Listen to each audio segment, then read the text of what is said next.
I found out I wasn't going to buy from a group chat message that wasn't even meant for me, a screenshot sent by mistake that showed my dad telling everyone how grateful my brother's fiancée was for getting my spot on the $30 due by trip I had paid for, and in that moment my stomach dropped so hard I honestly thought I was going to throw up. I'm still asking myself if I overreacted to what I did next, or if anyone in my position would have snapped the same way, because I had spent months planning that trip. I had paid for almost all of it, and suddenly I was being erased like I was never supposed to be there in the first place. So tell me honestly, if your own parent took something you funded and handed it to someone else without even asking you, would you have stayed quiet, or would you have done exactly what I did? To understand why this hurt as much as it did, I need to go back to the beginning, because my family dynamic has always been complicated. I'm the older sibling. I'm the one who moved out early, worked 2 jobs through college, skipped vacations, skipped parties, skipped a lot of things people my age were doing because I wanted stability. My brother, on the other hand, has always been the golden child.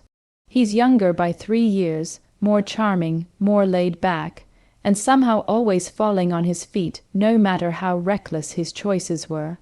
My parents, especially my dad, have always had this soft spot for him. If my brother messed up, it was he's still finding himself. If I messed up, it was you should know better. I learned very early that if I wanted something, I had to earn it myself, because asking for help usually came with strings, guilt, or outright refusal. About 2 years ago, my career finally took off. I work remotely in a field that pays well but demands a lot, and for the first time in my life, I had disposable income. I wasn't rich, but I was comfortable. Around that time, my dad started talking nonstop about wanting to take the family on a once-in-a-lifetime vacation. He kept bringing up Dubai, luxury, culture, desert safaris, skyscrapers, the whole thing. At first, it was just talk. Then it slowly turned into, well, maybe someday. And then into sighs about how expensive it was and how it would probably never happen. I'll admit, part of me wanted to be the hero. I wanted to do something big for my family, something that would finally make them see me as more than just the responsible one who doesn't need help. So one night, after a particularly long work week, I ran the numbers, flights, hotels, activities. It was expensive, around $30 all in for 5 people, me, my dad, my mom, my brother, and my brother's fiancée, who at that time was still relatively new to the family. They weren't even officially engaged yet, just probably going to be soon. I could afford it if I dipped into my savings. It wouldn't ruin me, but it wasn't pocket change either. After thinking about it for weeks, I finally told my dad that I wanted to pay for the trip. Not as a loan, not as something to be paid back, as a gift. I still remember his face lighting up, the way he hugged me like he was suddenly so proud. He kept telling everyone, my kid is taking us to Dubai. For once it felt like I mattered. We spent months planning. I took charge because I was the one paying, and, frankly, the one who actually enjoys organizing things. I booked the flights, the hotel, the excursions. I sent itineraries.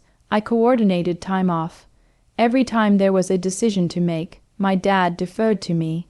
You're the planner. He'd say, you know best. I thought that meant respect. I really did. Looking back, I think it just meant he was happy as long as I was useful. Then my brother officially got engaged. Suddenly, everything shifted. His fiancée, who I'll call Lena, went from being a guest to being treated like royalty. Family dinners revolved around her preferences. Conversations shifted to wedding plans. Budgets were discussed openly, and I started noticing how freely my parents were offering help. Things they never offered me: venues, dresses, guest lists. I tried not to be bitter, but it was hard not to notice the pattern repeating itself.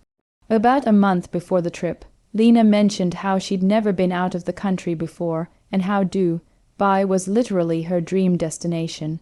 She said it casually, but my dad latched onto it.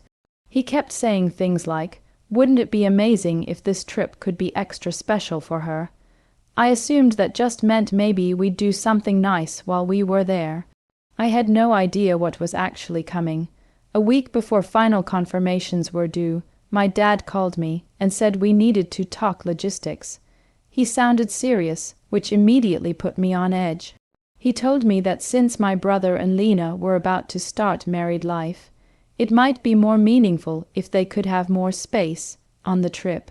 I didn't even understand what he meant at first. Then he said it. He said maybe it would make sense if I sat this one out and let Lena take my place, because you've already traveled before, and she's never had this kind of opportunity. I thought he was joking. I actually laughed, waiting for the punchline. It never came. I reminded him, very calmly at first, that I had paid for the trip, that I had planned it, that I was excited about it. His response still rings in my ears. He said, "Well, you paid for it for the family, and she's family now." I felt something crack inside me. I asked him if he was seriously suggesting that I not go on a trip I funded so my brother's fiancée could go instead.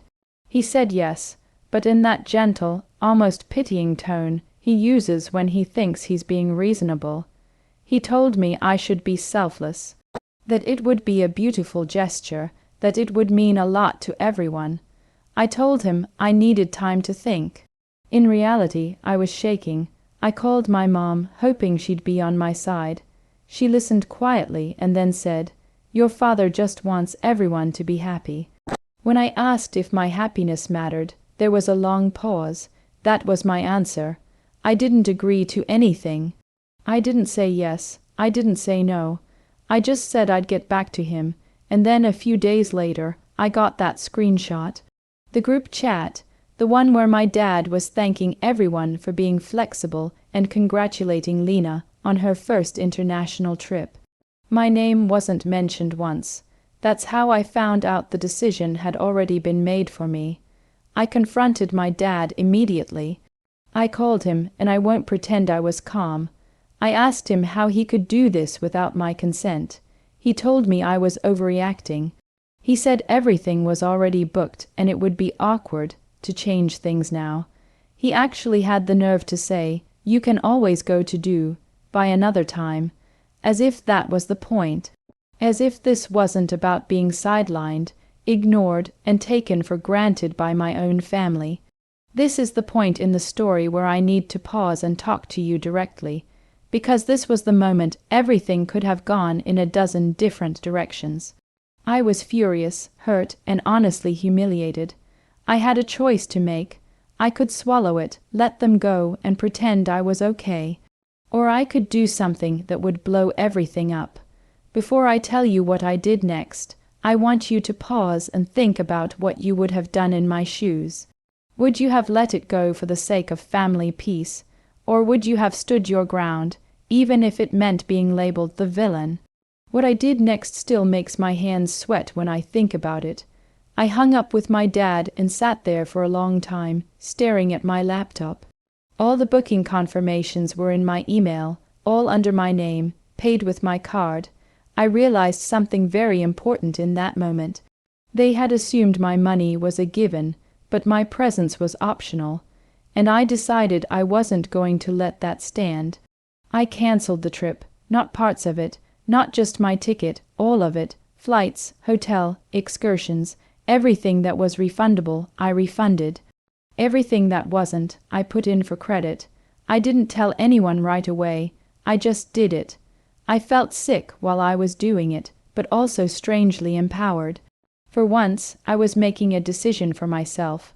The fallout was immediate and explosive. Within hours, my phone was blowing up. My dad called me screaming, actually screaming, asking what I had done. My brother texted me saying I was selfish and that I had ruined something important for him and Lena. My mom cried and said I was tearing the family apart. Lena sent me a long message about how hurt she was and how she had already told her friends about the trip. Not one of them apologized. Not one of them acknowledged what they had done to me. I told them the truth. I said I wasn't going to pay for a trip I wasn't allowed to attend. I said I felt used. I said if they wanted to go to do by so badly, they were welcome to rebuke it themselves.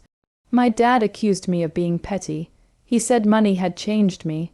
I reminded him that money hadn't changed me, but their entitlement had changed how I saw them. In the weeks that followed, things were tense. Family gatherings were awkward. Conversations were short and forced. My brother barely spoke to me. The wedding planning continued, but I noticed something interesting. Without my financial contribution, things suddenly had limits. Venues were too expensive. Options were not realistic.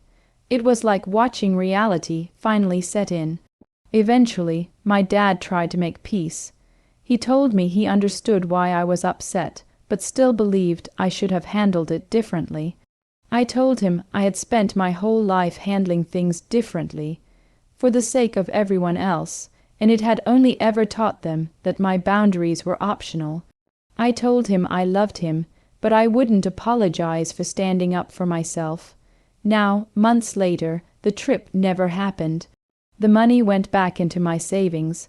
My relationship with my family is altered, not destroyed, but changed. I see them more clearly now. I see where I stand, and honestly, as painful as it was, there's a part of me that's relieved. I learned that generosity without boundaries isn't kindness, it's self-erasure. So that's where I'm at now. Sometimes I wonder if I should have just gone along with it, if I should have been the bigger person. But then I remember that being the bigger person has always meant being the quieter one, the one who gives up, the one who pays and steps aside. And I don't want to be that person anymore. If you were on my side in this story, hit like on this video. If you think I was wrong, I genuinely want to hear why, so leave your thoughts in the comments. Subscribe for more stories like this because trust me, I've learned that family drama never really ends. And share your final thoughts on this whole mess below. I'll see you all in the next story.